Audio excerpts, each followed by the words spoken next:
नमस्कार. निखिल वागळे ओरिजिनल या यूट्यूब चॅनलवर तुमचं मनपूर्वक स्वागत. मी अर्थातच निखिल वागळे. आज आनंदाची बातमी ही आहे की गब्बर सिंग आता बचत सिंग झालेला आहे. काल आपले पंतप्रधान नरेंद्र मोदी यांनी राष्ट्राला उद्देशून भाषण करून ही घोषणा केलेली आहे. खरं तर नरेंद्र मोदींचं भाषण म्हणजे अनेकांच्या मनामध्ये धडकीच भरते. याचं कारण मोदी काय घोषणा करतील हे सांगता येत नाही. 2016 साली असंच रात्री 8 वाजता येऊन त्यांनी नोटबंदीची घोषणा केली होती.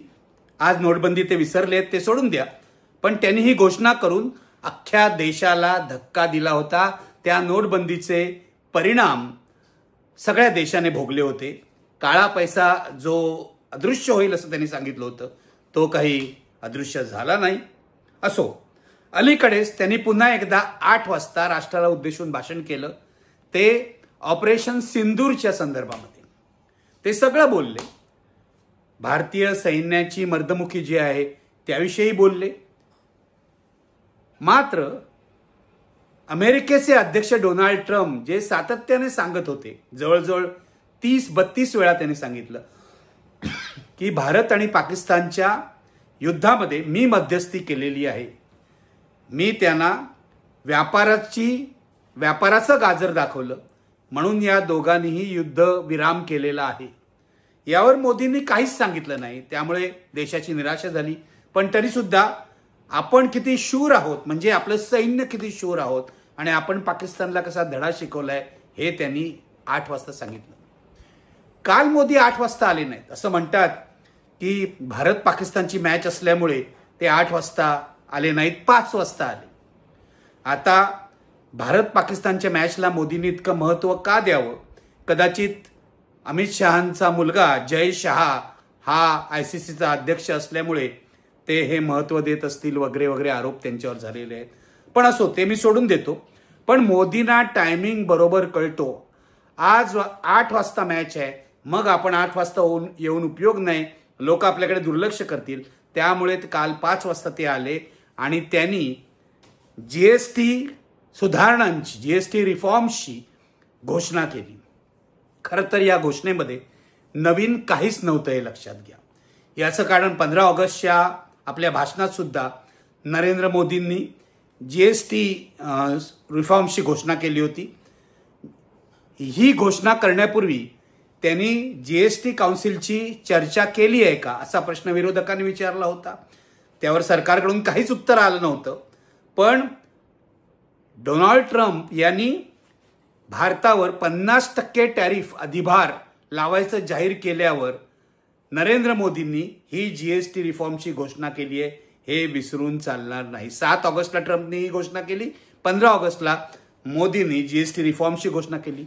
त्यानंतर हे GST रिफॉर्म्स कसे असतील याचा तपशील अर्थमंत्री निर्मला सीतारामन यांनी जाहीर केला होता.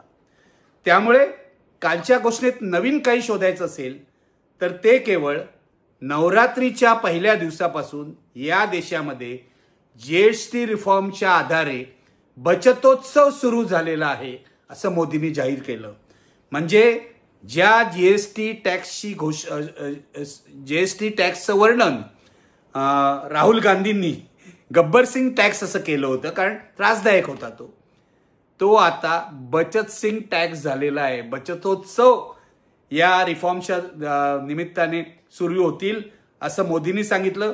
याचा मध्यम वर्गाला मोठा फायदा होईल, मध्यम वर्ग आपली स्वप्न पूर्ण करू शकेल वगैरे वगैरे. एकूण क्रांतिकारक घोषणा आहे असं भासवायचा प्रयत्न नरेंद्र मोदींनी केला. ते किरकोळ गोष्ट जरी करत असले तरी ती क्रांतिकारकच असते. एवढं मार्केटिंग स्किल, कम्युनिकेशन स्किल त्यांच्याकडे आहे. त्यामुळे नवरात्राच्या पहिल्या दिवशी त्यांनी हा उत्सव जाहीर केला. आता नवरात्राचे सर्व दिवस हा उत्सव साजरा होईल. भारतीय जनता पक्षवाले घरोघरी जाऊन तो साजरा करतील, लोकांना कन्व्हिन्स करतील की मोदींनी किती मोठं काम केलंय वगैरे. पण काँग्रेसचे अध्यक्ष मल्लिकार्जुन खरगे म्हणाले ते खरं आहे की लूट कोणी केली होती, ज्यामुळे या सवलती जीएसटी मध्ये देण्याची वेळ आली. आधी सवलती काय आहेत बघूया. सवलती म्हणजे ज्या जीएसटी मध्ये 5 स्तर होते, 0, 5, 12, 18, 28 असे स्तर होते, त्यामध्ये आता 2 प्रमुख स्तर असणार आहेत आणि एक तिसरा स्तर असणार आहे जो उंची वस्तूंसाठी ठेवलेला आहे, म्हणजे चैनीच्या श्रीमंतांच्या वस्तूंसाठी ठेवलेला आहे. पण मुख्यतः 5% जीएसटी असेल आणि 12% जीएसटी असेल, हे लक्षात घ्या. हा महत्वाचा बदल आहे आणि 99% वस्तू असं सरकारचं म्हणणं आहे या 5% जीएसटी खाली येणार असल्यामुळे मोठ्या प्रमाणावर वस्तू स्वस्त होतील. ज्यांच्यावर जीएसटी 18% होता, 28% होता, तोही आता 12%वर आलेला आहे. म्हणजे जीएसटीचा जो स्तर आहे किंवा जीएसटी जो 5 याच्यामध्ये विभागलेला होता स्तरामध्ये, तो आता 2 स्तरामध्ये होईल. माझ्या मनात आलं की हीच तर मागणी राहुल गांधींनी केली होती. जीएसटी 18% करा किंवा 2च त्याचे स्तर ठेवा. मग त्यावेळेला मोदींनी काय ऐकली नव्हती. ही मागणी 2017 साली राहुल गांधींनी आणि काँग्रेसने केली होती. 2024च्या काँग्रेसच्या जाहीरनाम्यामध्ये सुद्धा या मागणीचा उल्लेख आहे. आमचं सरकार आलं तर आम्ही हे अंमलात आणू असं सांगितलेलं आहे. याचं श्रेय कोणाला दिलं पाहिजे मी तुम्हाला सांगतो. श्रेय डोनाल्ड ट्रम्पना दिलं पाहिजे, ज्यांनी 50% टॅरिफ लावला. डोनाल्ड ट्रम्पच्या टॅरिफला उत्तर म्हणून चीनने काउंटर टॅरिफ लावला. अनेक युरोपियन देशांनी सुद्धा काउंटर टॅरिफ लावला अमेरिकन वस्तूंवर. पण ती हिंमत आमच्या मोदीजींनी दाखवली नाही. त्यांनी फक्त भारतातल्या जीएसटी मध्ये सुधारणा करणं पसंत केलेलं आहे, लक्षात घ्या. आणि ते आता मध्यम वर्गाला सांगतायत की या जीएसटी सुधारणामुळे, हे कर कमी झाल्यामुळे तुमचं स्वप्न प्रत्यक्षात येणं आता शक्य होईल. तुमची 2.5 लाख कोटींची बचत होईल. 2.5 लाख कोटी वर्षाला, 2.5 लाख कोटींची बचत होणार आहे. त्यामुळे ताबडतोब बाजारात जा, मार्केटमध्ये जा आणि तुम्हाला हव्या त्या वस्तू खरेदी करा. स्वस्त झालेले आहेत, टीव्ही स्वस्त झालेले आहेत, एअर कंडिशनर स्वस्त झालेले आहेत, जीवनावश्यक वस्तू सुद्धा स्वस्त झालेले आहेत, दूध आणि दुधाचे पदार्थ स्वस्त झालेले आहेत, त्यानंतर धान्य स्वस्त झालेलं आहे, कॉर्नफ्लेक्स स्वस्त झालेलं आहे, बिस्किटं स्वस्त झालेली आहे, सुका मेवा स्वस्त झालेला आहे. तेव्हा त्वरा करा, त्वरा करा. मोदीजी हे आता नव्या जीएसटी रिफॉर्म्सचे एक ग्लोरीफाईड सेल्समन झालेले आहेत, लक्षात घ्या. पण माझा मूळ मुद्दा जो होता की जर आता हे रिफॉर्म्स केलेले आहेत, आता हे 2 स्तरावर आणलेले आहेत, 5% आणि 18%, तर गेली 8 वर्ष काय चाललं होतं. 2017ला जेव्हा मोदींनी जीएसटीची अंमलबजावणी केली संसदेचं खास अधिवेशन घेऊन, तेव्हाही त्याने आपल्याला सांगितलं होतं हे क्रांतिकारक पाऊल आहे वगैरे. इतिहास म्हणून तुम्हाला सांगतो, आठवण म्हणून, बहुसंख्य लोक विसरलेले आहेत की गुजरातचे मुख्यमंत्री असताना नरेंद्र मोदींनी सातत्याने या जीएसटीला विरोध केला होता. 2014 साली सत्तेत आल्यावर मात्र त्यांचं मत बदललं आणि 17 साली या जीएसटीची अंमलबजावणी केली. मल्लिकार्जुन खरगे जे म्हणतायत ते अतिशय सत्य आहे की 2017 ते 2025 या 8 वर्षामध्ये सरकारने, मोदी सरकारने लोकांकडून वेगवेगळ्या प्रकारच्या जीएसटीच्या स्वरूपामध्ये 55 लाख कोटी रुपये जमा केलेले आहेत. किती? 8 वर्षात 55 लाख कोटी रुपये जमा केलेले आहेत. तुम्ही जर मल्लिकार्जुन खरगे यांच्या ट्विटर अकाउंटवर जाल तर दरवर्षी किती पैसे जमा झाले याचा तपशील त्यांनी दिलेला आहे, तो तुम्ही जरूर पहा. पण एकूण 8 वर्षात 55 लाख कोटी रुपये सरकारने जमा केलेले आहे. आणि आता जीएसटी रिफॉर्म, जीएसटी 2 ज्याला म्हणतायत, याच्या रूपाने सरकार मध्यम वर्गांना सवलत किती देत आहे? वर्षाला 2.5 लाख कोटी रुपये. 55 लाख कोटी रुपये जमा केले, सवलत आहे वर्षाला 2.5 लाख कोटी रुपयाची. याचा आपल्या मार्केटवर, बाजारावर काय परिणाम होईल हे माहीत नाही अजून. आता नवरात्र आहे, दिवाळी आहे, त्यानंतर क्रिसमस आहे, म्हणजे संपूर्ण हा जो मोसम आहे किंवा सीझन आहे तो सणांचा आहे. यावेळेला खरेदीचा मूडच असतो. तुम्ही गेली 8 वर्ष भरमसाठ जीएसटी लावलात तरी लोकांनी खरेदी करणं काही सोडलेलं नाहीये. लोकांनी सरकारला शिव्या दिल्या, व्यापाऱ्यांनी सरकारला शिव्या दिल्या, जीएसटी किती त्रासदायक आहे हे बोललं, पण व्यापाऱ्यांनी जाऊन शेवटी मोदी सरकारलाच मतं दिलेली आहेत हेही विसरू नका. म्हणजे मोदी सरकारने आपल्याच मतदारांना दिलासा दिलाय असं म्हटलं तर चूक ठरणार नाही. त्यामुळे आता हा सगळा सणांचा सीझन आहे. या सीझनमध्ये खरेदी वाढतेच. त्यामुळे अर्थतज्ञांचं असं म्हणणं आहे की मार्केटवर याचा काय परिणाम होतो या जीएसटी रिफॉर्मचा ते आज कळणार नाही, हे दिवाळीच्या सीझनमध्ये कळणार नाही, हे आपल्याला डिसेंबर जानेवारीतच कळेल. त्यामुळे आज मोदींचं हे पाऊल जे आहे ते क्रांतिकारक आहे की प्रतिक्रांतिकारक आहे हे आज कळणार नाही. जी इतकी वर्ष लूट केली त्या लुटीचं प्रायश्चित्त ते घेत आहेत. एका दृष्टीने रक्तबंबाळ केलं त्यांनी भारतीय उद्योगांना, लघु उद्योगांना, मध्यम उद्योगांना, सगळ्यांना रक्तबंबाळ केलं आणि आता ते बँडेड लावतायत असं मल्लिकार्जुन खरगेंचं म्हणणं आहे. त्यामध्ये निश्चितपणे तथ्य आहे, हे लक्षात घ्या. आणि एक आणखीन गोष्ट मी तुम्हाला सांगतो.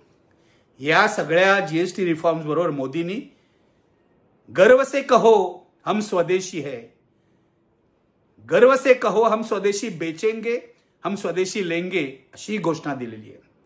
म्हणजे या रिफॉर्म्स बरोबर त्यांनी स्वदेशीचाही पुकारा केलेला आहे. सर्वसाधारणपणे स्वदेशीचा पुकारा करण्यात गैर काही नाही, पण मोदींचं हे पाऊल जे आहे ते अत्यंत लबाडीचं आहे. लोकांना जर स्वदेशी घ्या असं तुम्ही सांगत असाल तर तुम्ही त्याप्रमाणे तुमच्या सरकारच्या पॉलिसीजमध्ये फरक करायला हवा. चीनमधून इथे वस्तू येणार, अमेरिकेतून येणार, इतर देशातून येणार आणि मग लोकांना तुम्ही सांगायचं स्वदेशी घ्या, याला काय अर्थ राहत नाही. पुन्हा अरविंद केजरीवाल म्हणतात त्याप्रमाणे मोदींनी या स्वदेशी प्रेमाची सुरुवात ही स्वतःपासूनच करायला पाहिजे. तुमचा गॉगल विदेशी, तुमचे कपडे विदेशी, तुमचा मोबाईल विदेशी, तुमची महागडी गाडी विदेशी, तुमचं विमान विदेशी. जर पंतप्रधान सर्व वस्तू या महागड्या आणि विदेशी वापरत असेल तर सर्वसामान्य माणूस काय म्हणून स्वदेशीचा आग्रह खपवून घेईल. तेव्हा कथनी आणि करणी यामधला हा फरक आहे अशी टीका मोदींवर विरोधकांनी केलेली आहे आणि त्यामध्ये तथ्य आहे. लक्षात घ्या. ट्रम्प यांची दुसरी करणी जी आहे ती मी तुम्हाला सांगतो. H-1B व्हिसा जे आहेत अमेरिकेमध्ये त्याची फी, त्याचं शुल्क आता $1,00,000 केलेलं आहे.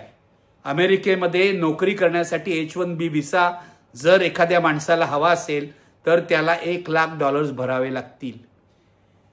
अमेरिकेमध्ये परदेशातून म्हणजे बाहेरून लोक येऊ नयेत नोकरीसाठी. अमेरिकन नागरिकांना जास्तीत जास्त नोकऱ्या मिळाव्यात म्हणून आपलं हे धोरण आहे असं ट्रम्प यांचं म्हणणं आहे, हे लक्षात घ्या. सुरुवातीला जेव्हा त्यांनी हे जाहीर केलं की $1,00,000 ही फी असेल तेव्हा गडबड उडाली. लोकांमध्ये अस्वस्थता पसरली, अनेक जण घाबरले. याचं कारण अनेकांचा समज असा झाला की जे लोक मायदेशी सुट्टीवर आले होते त्यांना आपल्या व्हिसाचं नूतनीकरण करण्यासाठी पण $1,00,000 द्यावे लागतील. पण आता अमेरिकन सरकारने असं जाहीर केलेलं आहे की जे लोक नव्या नोकऱ्यांसाठी येतील त्यांनाच $1,00,000 द्यावे लागतील, इतरांना द्यावे लागणार नाहीत. त्यामुळे सुस्कारा सोडलेला आहे. तेव्हा मोदी जे स्वदेशीचा नारा देत आहेत त्याची पार्श्वभूमी ही सुद्धा आहे की अमेरिकेने आपलं नाक दाबलेलं आहे टॅरिफच्या स्वरूपामध्ये, H-1B व्हिसाच्या स्वरूपामध्ये. याचं कारण अमेरिकेमध्ये नोकऱ्या करणाऱ्यांमध्ये 60% लोक हे येणार आहे हे भारतीय आहेत, हे लक्षात घ्या. बाकीच्या देशातून पण लोक आहेत पण तरी सुद्धा 60% येणार आहे हे भारतीय अमेरिकेतले आणि त्यांच्यावर मोठा परिणाम होणार आहे. त्यामुळे मोदी आता स्वदेशीचा नारा देत आहेत आणि तो नारा अत्यंत संधिसाधू आहे. जोपर्यंत भारतीय जनता पक्षाच्या नेत्यांची मुलं परदेशी विद्यापीठात शिकतायत तोपर्यंत इथला सर्वसामान्य माणूस काय म्हणून स्वदेशीचा आग्रह त्यांचा मान्य करेल. तुम्ही आपल्या मुलांना आधी भारतात आणा, भारतातल्या विद्यापीठात घाला. एक फॅशन म्हणून ही परदेशी विद्यापीठात शिकतात असं माझं स्वतःचं मत आहे.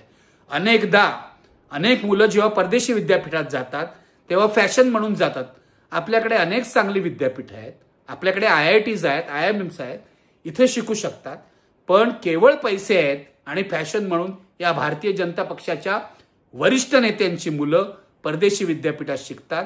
त्यांना आधी भारतात परत आणा आणि मग स्वदेशीचा आग्रह धरा असं मोदींना कुणी सांगितलं तर मला नवल वाटणार नाही. एक गोष्ट लक्षात घ्या, या GST रिफॉर्म्सचा मोदींना निश्चितपणे राजकीय फायदा होईल. होय, राजकीय फायदा होईल. जरी मल्लिकार्जुन खरगे असं म्हणाले की यांनी 8 वर्ष लूट केली 55 लाख कोटींची आणि आता 2.5 लाख कोटीची बचत करतायत, तरी सुद्धा भारतीय जनता ही एक प्रकारे विसरभोळीच आहे असं म्हणायला पाहिजे किंवा माफ करते राज्यकर्त्यांना असं म्हणायला पाहिजे. जर त्या राज्यकर्त्यांनी आपल्या चुका सुधारल्या, त्याप्रमाणे ही GSTची घोडचूक, अशा प्रकारे GSTच्या अंमलबजावणीची घोडचूक म्हणा, GST ही घोडचूक नाहीये, GSTच्या अंमलबजावणीची घोडचूक मोदींनी जर मान्य केली तर भारतीय जनता त्यांना निश्चितपणे माफ करेल. आणि पुढच्या निवडणुकीमध्ये, म्हणजे आता बिहारची निवडणूक आहे, तामिळनाडूची आहे, त्यानंतर पश्चिम बंगालची निवडणूक होईल, इतरही देशातल्या निवडणुका लागोपाठ आहेत. या निवडणुकीमध्ये भारतीय जनता पक्षाला, मोदींना प्रचार करण्यासाठी एक अस्त्र मिळालेलं आहे की आम्ही GST रिफॉर्म्स करून या देशामध्ये सर्वसामान्य माणसाच्या खिशात पैसा ठेवलेला आहे. म्हणून हा बचतोत्सव आहे. लक्षात घ्या, हा बचतोत्सव राजकीय प्रचाराचं हत्यार आहे, हे विसरू नका. तेव्हा मोदींना निवडणुकीमध्ये हा मोठा मुद्दा मिळालेला आहे आणि व्यापाऱ्यांचं मोठं नुकसान झालेलं आहे, लघु उद्योगाचं नुकसान झालेलं आहे, मध्यम उद्योगाचं नुकसान झालेलं आहे GSTच्या वेगवेगळ्या स्लॅब्समुळे. पण आता 2 स्लॅब्स झाल्यामुळे त्यात सुधारणा झालेली आहे. मोदींची याची अपेक्षा आहे हे सगळे व्यापारी, हे सगळे उद्योजक, सर्वसामान्य जनता GST रिफॉर्म्समुळे मिळणाऱ्या सवलतीमुळे सरकारला माफ करेल आणि पुन्हा एकदा या सरकारच्या पारड्यामध्ये मतं टाकेल. माझं असं मत आहे, जरी आज 2025 असलं तरी मोदींची 2029ची तयारी सुरू झालेली आहे. त्यामध्ये GST रिफॉर्म्स हा महत्वाचा टप्पा आहे. गब्बर सिंग बचत सिंग झालेला आहे. पण एक विसरू नका, हा जो GST आहे तो गब्बर सिंग टॅक्स आहे. हे पहिल्यांदा राहुल गांधींनी म्हटलं होतं आणि तो कमी करा, त्याच्या स्लॅब्स कमी करा, 1 किंवा 2 स्लॅब्स करा, ही मागणी ही राहुल गांधींनी केली होती. म्हणजे हळूहळू प्रत्येक गोष्टीमध्ये राहुल गांधी आधी मागणी करतात आणि मग मोदी करतात असं आता वारंवार दिसू लागलेलं आहे. हे विसरू नका. तेव्हा बचतोत्सव मोदींचा आहे, पण आठवण मात्र राहुल गांधींची काढा, कारण त्यांनी गब्बर सिंग टॅक्सचं वर्णन केलं होतं. आता त्यांच्याच दबावामुळे, विरोधकांच्या दबावामुळे आणि एकूण आंतरराष्ट्रीय दबावामुळे मोदींनी तो बचत सिंग टॅक्स केलेला आहे. आज इथेच थांबूया. निखिल वागळे ओरिजिनल हे चॅनल सबस्क्राईब करायला विसरू नका. हे चॅनल विनामूल्य आहे. तुम्ही बेल आयकॉन दाबा आणि सबस्क्रायबर व्हा. हा व्हिडिओ शेअर करा, हा व्हिडिओ व्हायरल करा. आज एवढंच पुरे. धन्यवाद. Thank you very much.